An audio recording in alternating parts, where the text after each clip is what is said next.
నిజంగా బీజేపీ వాళ్ళకి తెలంగాణ పౌరుషం ఉంది. అమెరికాలో ఉద్యోగం చేసిన కవితమ్మకు లేదు తెలంగాణ పౌరుషం.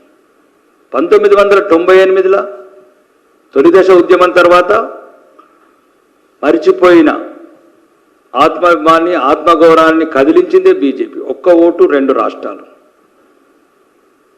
తెలంగాణ అనే పదం మాలాంటి తరానికి చూపిందే దిక్సూచి చూపిందే భారతీయ జనతా పార్టీ. ఆ టైంలో కవితమ్మ గారు అమెరికాలో ఉద్యోగం చేసుకుంటున్నట్లు. ఆ తెలంగాణ రక్తం ఎప్పుడైందో మాకు అర్థం కాలేదు. చీమలు పెట్టిన పుట్టల పాము చొరవడట్లు కల్వకుంట్ల కుటుంబం చొరవడి ఈరోజు తెలంగాణ పౌరుషం గురించి మాకు చెప్పే అవసరం లేదు. నికాసైన తెలంగాణ హిందూ బిడ్డలం, మరి హిందూ ద్రోహు బిడ్డలం కాదు. హిందుగాళ్ళు బొందుగాళ్ళు అన్న రక్తం కాదు మాది. కాబట్టి అట్లాంటి బసక చర్యలు కాదు, ఏ చర్యలు కాదు. తెలంగాణకు ఏ అన్యాయం జరిగిన నీటి మీద కావచ్చు, భూమి మీద కావచ్చు, నేల మీద కావచ్చు, ఎటువంటి అన్యాయం జరిగినా నిగ్గదీసి అగ్గి గీసేది భారతీయ జనతా పార్టీ.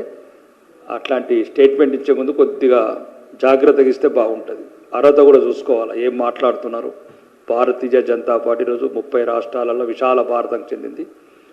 ఇది ఫ్యామిలీ పార్టీ కాదు, ఫామ్ హౌస్ పార్టీ కాదు. ఈ తెలంగాణ ప్రజల కాదు, భారతదేశంలో ఉన్న ప్రజలు కావచ్చు, ప్రపంచంలో ఉన్న హిందువులందరూ దేశం గురించి, సంస్కృతి గురించి, సాంప్రదాయం గురించి, సనాతన ధర్మం ఓడగట్టకుండా ఉండాలని ఈ దేశం గురించి పోరాడేదే భారతీయ జనతా పార్టీ. ఆ ఉద్దేశంతోనే భారతదేశంలో ఉన్న ప్రజలు అన్ని వర్గాల వాళ్ళు, ముస్లిమ్స్ కావచ్చు, క్రిస్టియన్స్ కావచ్చు, హిందువులు కావచ్చు, అందరూ ఒక్కటే 21 రాష్ట్రాలలో మమ్మల్ని కాషాయ జెండా ఎగరనిచ్చారు. కాబట్టి ఈరోజు ఈ దేశంని అభివృద్ధి పథంలో తీసుకుపోతాము.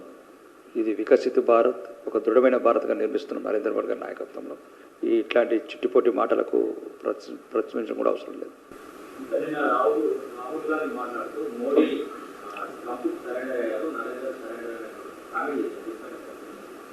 ఫస్ట్ ప్రాబ్లం వస్తున్నది బ్లడ్లో. Blood problem. అది విదేశీ రక్తం, ఇది నికాసైన హిందూ బిడ్డ రక్తం, దేశాన్ని ప్రేమించే రక్తం, దేశాన్ని గురించి ప్రాణాలిచ్చే రక్తాలు అవి. అంటే ఈరోజు ఎదుటి దేశం వాడు ఏం మాట్లాడిండు, వాళ్ళ స్థాయికి దిగజారి మాట్లాడేది మేము ఆ విషయంలోకి వెళ్ళము. కానీ మన దేశస్తుడు కానివాడు ఏ రకంగా మాట్లాడుతున్నాడు? ప్రాబ్లం అంతా ఇటలీ బ్లడ్. ఇండియా బ్లడ్ అయితే ఈ రకంగా మాట్లాడదు. అమెరికా చెప్తాను, ఇంగ్లాండ్ చెప్తాను, ఈయనే భారత్ కాదు. ఇది అబ్కా భారత్, భాజపా కా భారత్, అబ్కా భారత్, మోడీ కా భారత్. రెండోది ఏంటంటే రాహుల్ విన్నీ గారు కొద్దిగా మాట్లాడేటప్పుడు కూడా పదాలు తెచ్చుకోవాలి. ఎందుకంటే ఇక మీరు లీడర్ అయిపోయింది, ఇక 2-3 ఏళ్ళు అయితే మీరు కూడా సీనియర్ సిటిజన్గా అవుతారు. ఇక టీ షర్ట్లు కూడా మానేసి కొద్దిగా పెద్ద షర్ట్లు వేసుకోండి. ఏదో టీ షర్ట్లతో మోసం చేస్తామంటే కుదరదు కుటుంబము. కాబట్టి మీరు ఒక ప్రధాన ప్రతిపక్ష నాయకుడిగా మాకు గౌరవం ఉంది. కానీ మాట్లాడే ముందు మీరు కూడా ఆ ప్రధాన ప్రతిపక్ష నాయకుడు మాట్లాడాల్సిన మాటలే మాట్లాడండి. నరేంద్రుడు ఇట్లాంటి మాటలు పద్ధతి కాదు. ఎవరికి కూడా ప్రపంచంలో ఏ మోడీకి, ఏ ట్రంప్కు ఈనము, ఏ ట్రంప్కు ఈనము. మాకు దేశం ముఖ్యం, ధర్మం ముఖ్యం, దేశ అభివృద్ధి ముఖ్యం.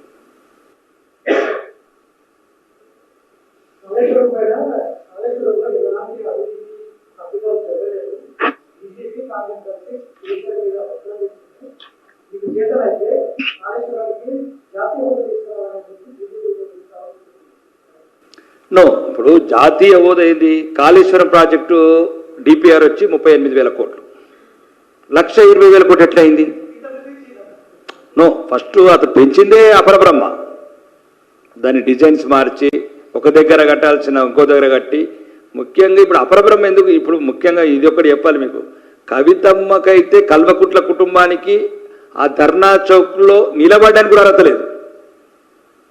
ప్రజాస్వామ్యాన్ని ఊపిరి నిలిపి శాంతియుతంగా ధర్నాలు చేసిన ధర్నా చౌక్ను ఎత్తేసిన కల్వకుట్ల కుటుంబం ఈరోజు ఏ ముఖం పెట్టుకొని పోయింది కవితమ్మ అక్కడికి? ఈ ప్రపంచంలో ఎవరికైనా అర్హత ఉండొచ్చు, కానీ ఆ ధర్నా చౌక్ రావడానికి మాత్రం కల్వకుట్ల కుటుంబానికి మాత్రం అర్హత లేదు. ఒకటి. రెండోది అపరబ్రహ్మని గౌరవనీయ పిసి ఘోష్ గారు కమిషన్ పిలుస్తున్నది. సీనియర్ రిటైర్డ్ జడ్జిల వాళ్ళు, న్యాయాలు తెలిసిన వాళ్ళు, ధర్మాలు తెలిసిన వాళ్ళు, రూల్స్లు తెలిసిన వాళ్ళు, వందలాది మంది ఇంజనీర్లను పిలిచారు, రాజకీయ నాయకులను పిలిచారు, ప్రొఫెసర్లను పిలిచారు. దాంట్లో ఇన్వాల్వ్మెంట్ ఉన్న ప్రతి ఒక్కరు పిలుస్తున్నారు. దయచేసి కవితమ్మ డాడీకి ఇంకొక లెటర్ రాయు, daughter to daddy, daddy daddy. అప్పుడు ఏదేదో మాట్లాడినావు, అపర బ్రహ్మన్నావు. మీరు కావాలంటే వీడియో మీద చూడండి. నేనే డిజైన్ చేశాను మొత్తం, ఎవరికి ఏం తెలియదు, ఎంట్రికలు కూడా తెలియని ఎంట్రికలతో సహా చూపించాడు. ఈ డిజైన్ నేనే చేశాను, స్ట్రక్చరల్ డిజైన్ చేశాను, 1,00,000 కోట్లు నేను చేశాను అన్నాడు. ఇప్పుడు అడుగుతారు కమిషన్ ముందు ఏమడుగుతారంటే, స్ట్రక్చరల్ డిజైన్ కోర్స్ ఎక్కడ చేసినావు అపరబ్రహ్మ, ఏ ఇంజనీర్ ఎక్కడ చేసినావు అపరబ్రహ్మ అని అడుగుతారు. ఇప్పుడు అది చెప్పమను మీ అయ్యని. ఏ కాలేజీలో చదివిండు సివిల్ ఇంజనీరింగ్, ఎన్ని ప్రాజెక్టులు కట్టిండు. ప్రాజెక్టులు అంటే మళ్ళీ అవి అనుకున్నారు, ఏం కట్టిన అనుకున్నారు, ఏ ప్రాజెక్టులో పనిచేసిండు, ఎంత సీనియారిటీ ఉంది. ఇట్లా ఈ అపరబ్రహ్మ సంగతి ఇప్పుడు కమిషన్ తేలుస్తుంది. కాబట్టి మీరు ఇప్పుడున్న కాంగ్రెస్ సర్కార్తో కుమ్మక్కై ఎన్ని వేల కోట్ల లావాదేవీలు జరుపుకుంటారు, అన్నింటి మీద నిఘా పెట్టినాము. మీకు ఈడీ ఒక్కటే చూపించినాం, ఇంకా చాలా డీల్ అని చూపించాలి మేము. ఈడీ ఒక్కటే కాదు, ఇంకా చాలా డీల్ ఉన్నాయి. ఏదేదైతే అవినీతి సొమ్ము ఉన్నదో మొత్తం గక్కిస్తాం మీ కుటుంబం నుంచి. విదేశాల్లో ఉన్నత విద్యను చదువుకోవాలని అనుకుంటున్నారా? అయితే వెంటనే ఫ్లైగ్రాడ్ ఓవర్సీస్ ఎడ్యుకేషన్ కన్సల్టెన్సీని సంప్రదించండి. మీ విదేశీ కలలను సాకారం చేసుకోండి. ఫ్లైగ్రాడ్